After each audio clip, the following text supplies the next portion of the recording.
नमस्कार दोस्तों।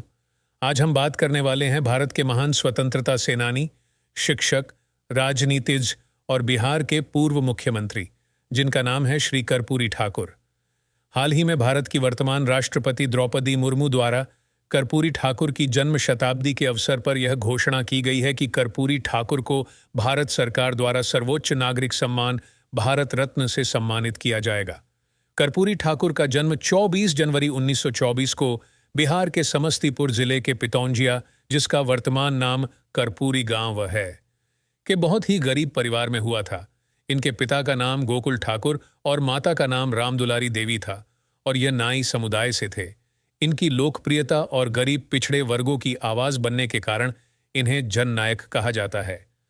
26 जनवरी 2024 को उन्हें मरणोपरांत भारत सरकार द्वारा भारत के सर्वोच्च नागरिक सम्मान भारत रत्न से सम्मानित किया गया। वह बिहार के दूसरे उपमुख्यमंत्री और फिर 2 बार मुख्यमंत्री रहे, पहले दिसंबर 1970 से जून 1971 तक और फिर जून 1970 से अप्रैल 1969 तक वह बिहार के 11वें मुख्यमंत्री पद पर रहे। कर्पूरी ठाकुर ने 1940 में पटना के विश्वविद्यालय से मैट्रिक परीक्षा पास की थी। उस वक्त देश गुलाम था। मैट्रिक परीक्षा पास करने के बाद कर्पूरी ठाकुर आज़ादी के आंदोलन में कूद पड़े। उन्होंने समाजवाद का रास्ता चुना। आचार्य नरेंद्र देव के साथ समाजवादी आंदोलन से जुड़ गए। ये बिहार के पहले गैर कांग्रेसी समाजवादी मुख्यमंत्री बने। इससे पहले ठाकुर ने बिहार के मंत्री और उप मुख्यमंत्री के रूप में कार्य किया।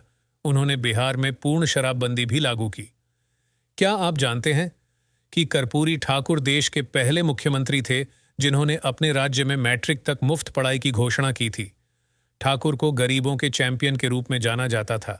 1978 में कर्पूरी ठाकुर ने बिहार में सरकारी नौकरियों में पिछड़े वर्गों के लिए 26% आरक्षण मॉडल पेश किया।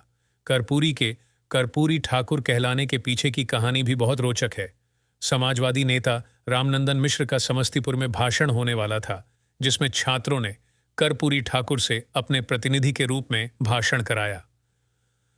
उनके ओजस्वी भाषण को सुनकर मिश्र ने कहा कि यह कर्पूरी नहीं, कर्पूरी ठाकुर है और अब तुम लोग भी इसी नाम से इन्हें पुकारोगे, और तभी से कर्पूरी ठाकुर हो गए।